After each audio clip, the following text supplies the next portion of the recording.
friends, Merry Christmas and a Happy New Year!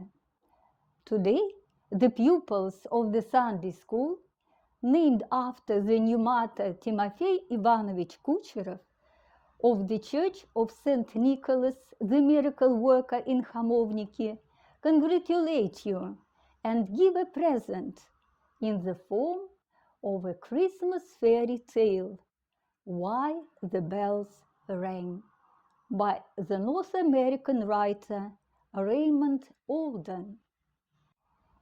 Дорогие друзья, с Рождеством Христовым и Новым годом! Сегодня учащиеся воскресной школы имени новомученика Тимофея Ивановича Кучерова, храма чудотворца Николая в Хамовниках, поздравляют вас и дарят вам в подарок рождественскую сказку «Почему зазвонили колокола» североамериканского писателя Раймонда Олдена.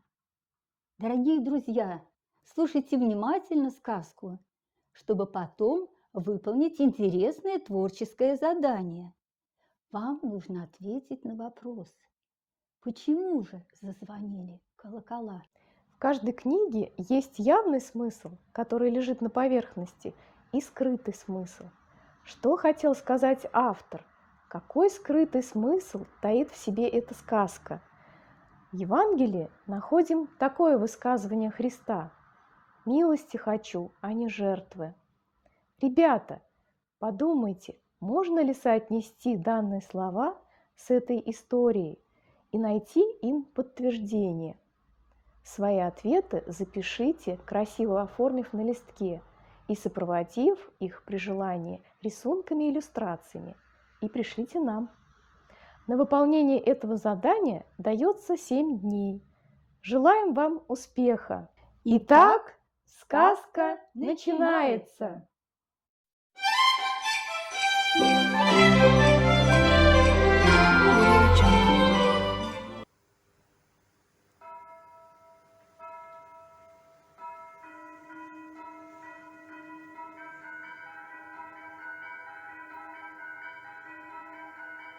Hark of the bells, sweet silver bells, all seem to say, throw cares away. This is ding dong, ding dong,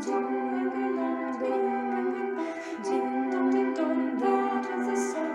With joyful ring, dong caroling, one seems to hear words of good cheer from everywhere, filling the air. Oh, how the palm trees and the sound, oh, here and there, telling the tale, healing the ring, while people sing songs of good cheer. Christmas is here. Merry, merry, merry Christmas. Merry, merry, merry, merry Christmas. All is said, all is undead. Did you to everyone? Hark of the bells, sweet silver bells, all seem to say, throw cares away. Christmas is here. Ringing the cheer, ringing the bell, ding dong, ding dong, that is the sound. Beautiful ring, dong caroling, one seems to hear words of cheer from everywhere, filling the air. Oh, how the palm trees in the sun, all here and there, telling the tale. Healing the ring, while people sing songs of good cheer. Christmas is here. Merry, merry, merry Christmas. Merry, merry, merry, merry Christmas. All of this said, all is out there. May you turn to every home. Ding dong, ding dong, ding dong, ding dong, ding dong, ding dong, dong.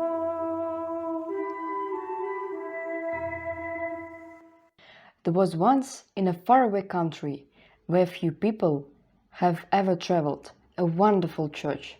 It stood on a high hill in the midst of a great city, and every Sunday, as well as on sacred days like Christmas, thousands of people climbed the hill to the church. The church had stone columns and a grand entrance leading to the main room of the church. This room was so long that from the doorway one could hardly see the other end, where the choir stood by the marble altar. In one corner was the organ, and this organ was so loud that sometimes when it played, the people for miles around closed their windows and prepared for a great thunderstorm. Altogether, no such church had ever been seen before, especially when it was lighted up for some feast and crowded with lots of people, young and old. The most surprising thing about the church was the wonderful chime of bells. The belfry rose so far into the sky that people could hardly see the top in very fine weather. Everyone had forgotten how high the tower was. Since the church with the belfry had been built hundreds of years before, now all the people knew that at the top of the tower there were Christmas bells which were not played on common days.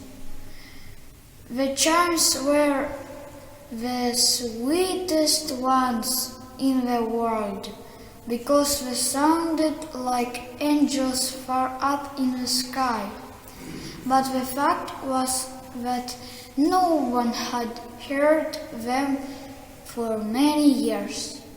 There lived near the church only one old man who was sure that his mother had heard them in her childhood.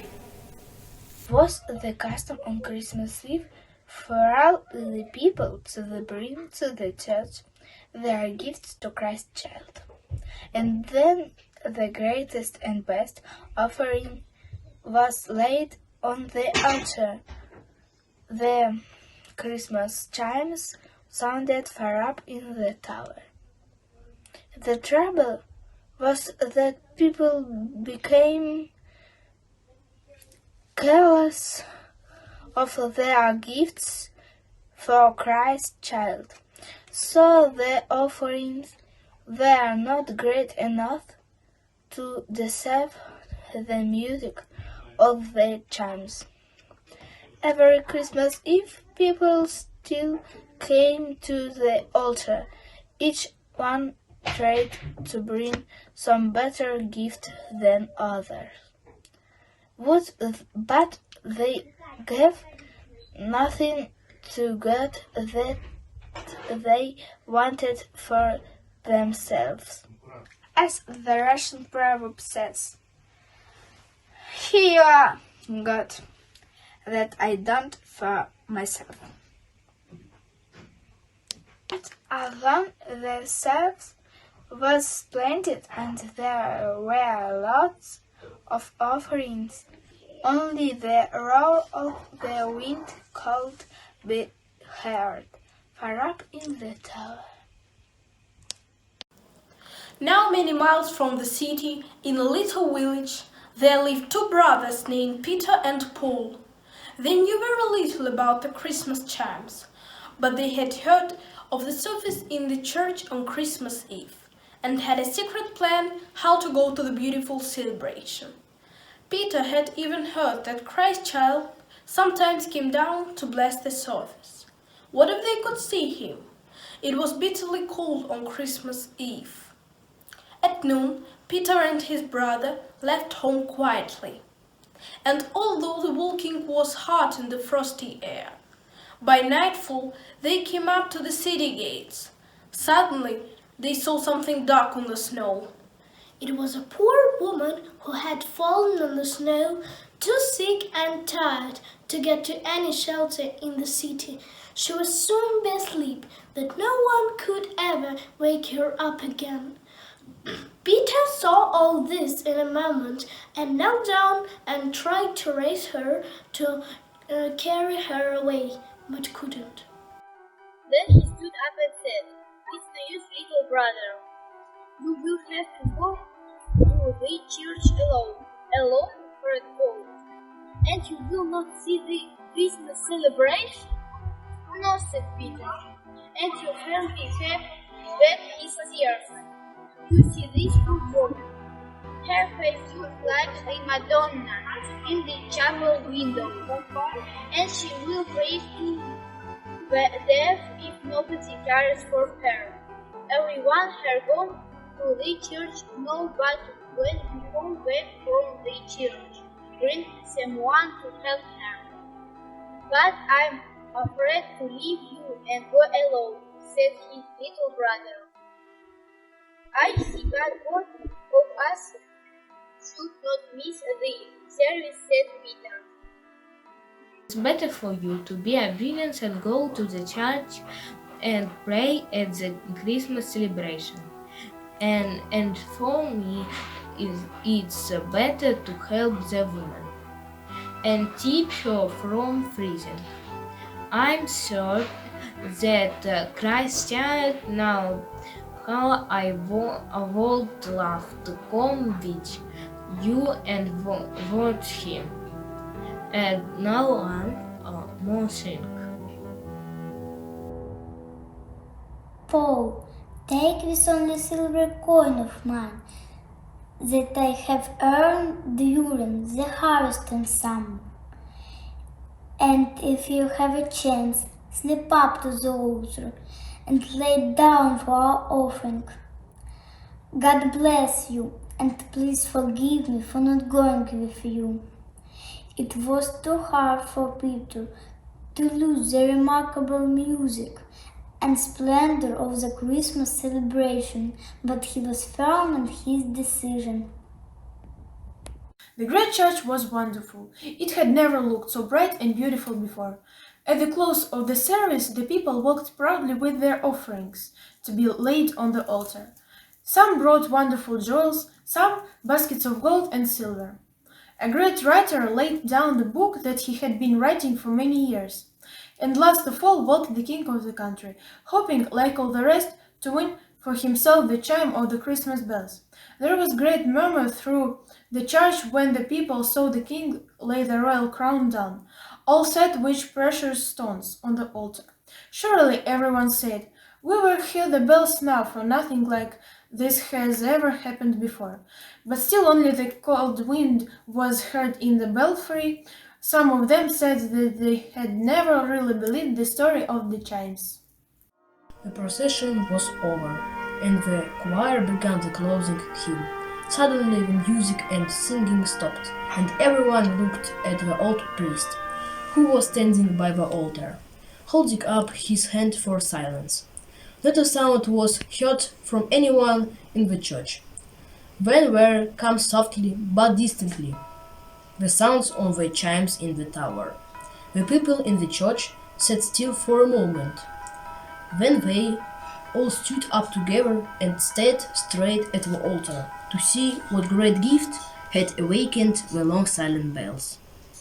But all that the nearest of them saw was the figure of little boy, who had laid his elder brother's only little coin on the altar, as their gift to newborn Christ.